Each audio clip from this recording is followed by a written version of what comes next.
There are reports that Kevin McCarthy is at a loss as to how to deal with the Freedom Caucus. He appears rattled at times, can't find an off-ramp on the road to a government shutdown. Here he is, befuddled on Thursday. This is the worst I've ever seen him. I don't think he thought it was going to be this bad. Here is Kevin McCarthy just almost asking for sympathy. This is a whole new concept of individuals that just want to burn the whole place down. It doesn't work. Okay, I don't know if you can hear that, but he said they want to burn the House down. He's talking about members of his own caucus who want to burn the House down, and he doesn't understand why they want to burn the House down. Well, you know who else wanted to burn the House down and almost did? Your good friend Donald Trump, whose ring you kissed just days after January 6th, Kevin McCarthy. You flew down to Mar-a-Lago only days after January 6th to mend fences with Donald Trump because you yelled at Trump on January 6th. You insulted him. And so you refused to distance yourself from the man who tried to burn down the House. In fact, on January 7th, early January 7th, hours after January 6th, when you all went back into the House, into the Senate to certify, you voted against certifying the election for Joe Biden just hours after they try to burn down the House. So you're befuddled now that members of your caucus are trying to burn down the House? You refuse to appoint anyone to the January 6th committee. You try to delegitimate it. You downplay what happened. You blame Nancy Pelosi for January 6th. Nobody in Congress has been punished for the role they played on January 6th. Andy Biggs, Congressman Perry.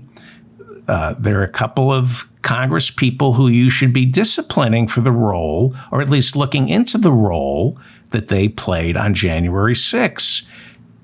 Jim Jordan, who you made chairman of the House Judiciary Committee, many consider him to be in contempt of Congress. He refused to go before the January 6th committee. Jim Jordan refuses to tell anyone what conversations he was having with President Trump January 6th. So, there are 5 members of your caucus who are still in there who called Trump and asked for a pardon after January. Mo Brooks is gone. 4 members of your caucus called Trump after January 6th and asked for a pardon. And you won't punish them. You won't look into it. And now you're confused and befuddled by the very same people, the same members of the Freedom Caucus. You're befuddled because once again, they're trying to burn the House down with you inside of it.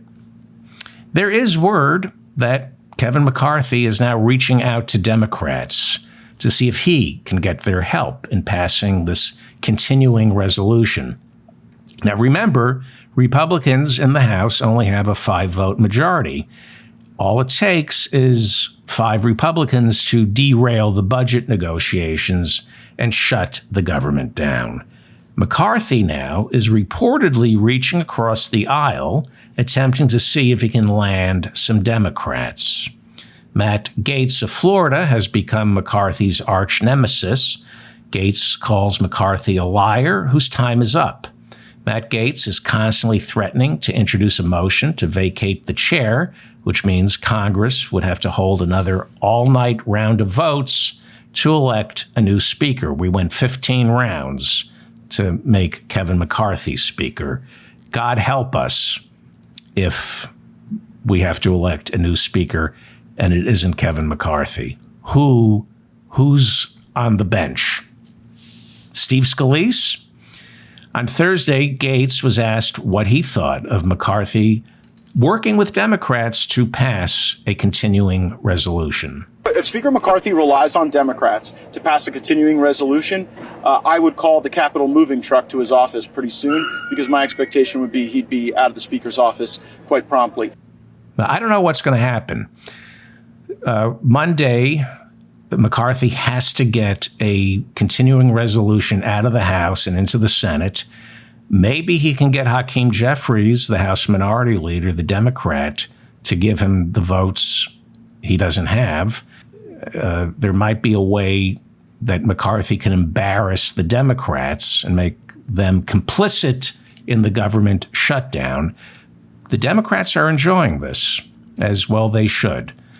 And the government is probably going to get shut down by these right-wing crackpots.